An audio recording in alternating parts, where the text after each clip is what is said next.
မမှုပါရင်တော့ခံ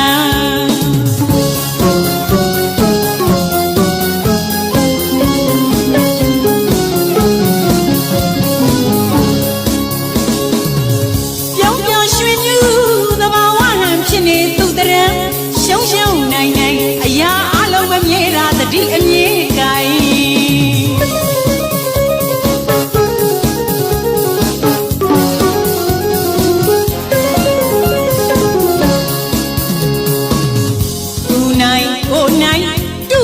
ရှင်ပြိုင်ဘယ်သူလဲဘယ်လိုတွန်းလဲလဲမကြတဲ့စတိုင်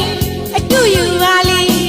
သူ့ပုံစံသူ့ရုပ်လေးလူကြုံလာသမျှရင်စည်းကံအိုးကွယ်မမှုဘူးဒီလောကရန်